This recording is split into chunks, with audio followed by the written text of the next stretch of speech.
actually on my way to Orlando, and I thought it would be fun to bring you guys along. We are running a little late, you know, but what's new? But we're super excited. We're actually going to Magic Kingdom, and then like we're just gonna spend like the weekend in Orlando basically. So follow me along. It's my first time going to Disney World, so I'm super excited. And yeah, so bye guys, see you guys later.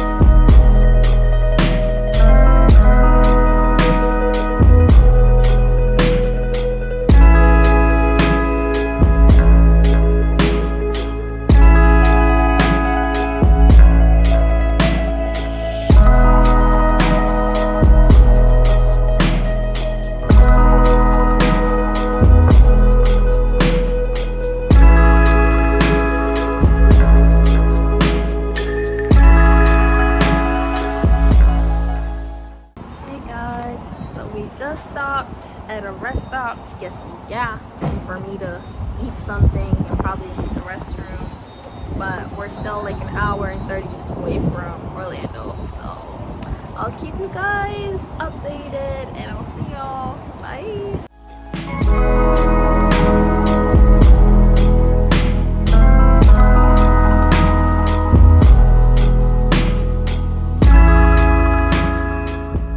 We made it to Magic Kingdom and it's raining right now, so that's fun. We're still gonna attempt to go and enjoy ourselves though, so anyways, when it's pouring, so we gotta be hiding out under the umbrella.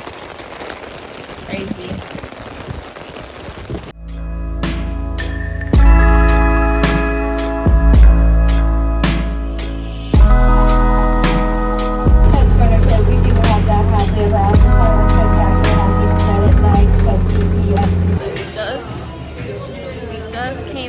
Magic Kingdom.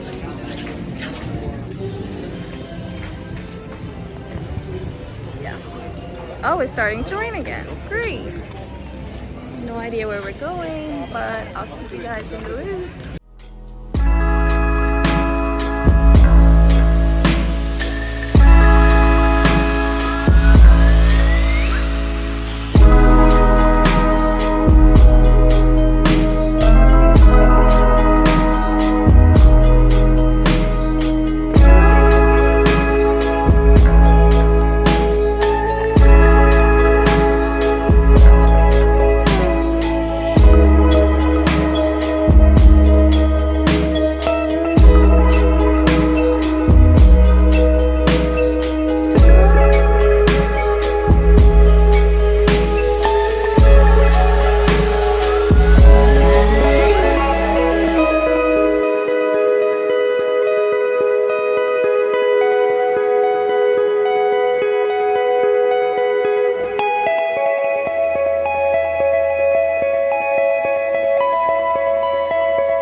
So I just bought an asteroid shake.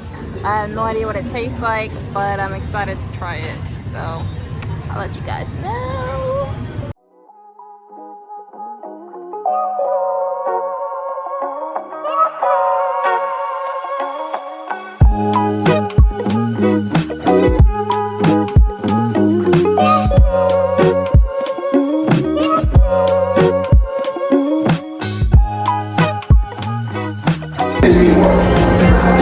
There's even a tiny people over. I wonder if that means there's a tiny bull rack.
this is day 2 of my trip to Orlando. So yesterday we arrived a bit late and the weather was definitely not the best. So it was raining literally like not the entire time, but for a vast majority of the drive it was raining and pouring, and I was like, oh, did we pick the wrong day to go to Disney? But we made it to Orlando, and funny enough, like right before we got to Orlando, it literally like stopped raining. Like it was sunny. I was like, look at God. It's like the storm comes, but in the morning, the sun and the light comes out. But anyways, so yeah, we were driving and all of a sudden like the storm stopped. I literally prayed. I was like, God, because it was storming. When I tell y'all it was storming, like I was like, oh, like how am I supposed to see? So anyways, we kept driving, and I was praying. I was like, God, please let the rain stop. Please let the rain stop. And literally as I kept driving, like it stopped raining and the sun came out, and I was like, guys, this is a whole testimony. Look, you might be going through a storm right now, but just know that the sun is gonna come back out, and the sun always comes back out, right? So anyways, it stopped raining, and then funny enough, it was sunny for a while, and then as soon as we hit Orlando, it started like raining again. So I was like, oh, did we pick the wrong day to come to Disney? So anyways, I had the amazing opportunity of going to Magic Kingdom. We spent like a few hours there, and after being exhausted from the drive and exhausted from, just walking around Disney, we came back to the hotel, spent the night, and then we're actually leaving out today. Not sure about what time, but I just know that we're leaving out today. And funny enough, I want to tell you guys like a little like mini funny story. So one of the last times I was actually in Orlando, like in physical Orlando, because I drive throughout Florida, so to and from school, so I'll drive through Orlando. But one of the last times I was physically in Orlando, I actually had to take a random Lyft with a whole bunch of strangers. It's a crazy story time, but basically I was coming home from school and I took one of like the buses that they have, and they have like a station that stops in Orlando. So we got off, and normally what happens is like another driver will like come on or whatnot, like they'll switch out and another driver will like drive us down south. So basically what happened was like the driver was supposed to make the full ride, which is very abnormal because I used to take that bus a lot, so I knew the route. So the driver was supposed to take like the full ride, but they had a family emergency, so they had to go. So they had no driver to drive us down south, and like they were trying to get like other drivers to come in, and I guess people were enjoying their sleep because it was literally like 1 a.m. in the morning. So we were stuck there. They're like, yeah, we can't find you guys a driver, and the next the next bus that's actually coming in is coming in at 8 a.m. Keep in mind it's 1 a.m. in the morning. And they were basically like, yeah, you guys are kind of stuck here, and we're not sure if like the other bus coming in is gonna have enough space for you. So it's like, oh, okay. So I orchestrated this whole thing. I was like looking at Lyft prices because I was like, I don't want to sit here and wait till 8 a.m. Like I'm stuck here for 7 hours. And they had like another bus that was going down south on like another bus service, but like you would have to drive to their station, and then like it was gonna be like a whole thing. And I'm just like, honestly, I can just take a Lyft down. So everyone, when I tell you guys, everyone that was on that bus was trying to schedule rides with different people that were going to different areas with like Lyft and Uber. So I was like, you know what, bet. So what I decided was I was looking at Lyft prices, and it was like $200 something. I'm like, oh, that's a lot just for like a ride down south. So I was like, you know what, if I can find some other girlies that can split it with me, it'll be perfect. So I went up to like a few girls that actually went to my school. I don't go to FSU, by the way. This is just a sweater. But I went up to a few girls that went to my school, and I'm like, are you guys going to the same city I was going to? And they're like, yeah. So I was like, okay, like I was thinking about booking a Lyft. It'll be a lot cheaper if we all split it. So that's what we did, guys. And that's my crazy story of how I drove 3 hours through Florida in a Lyft with a whole bunch of random strangers. But I'll talk to you guys a little later. I'm gonna hit the shower, and then we're gonna leave Orlando. But it was fun. It was really fun. I really enjoyed myself. So bye, guys.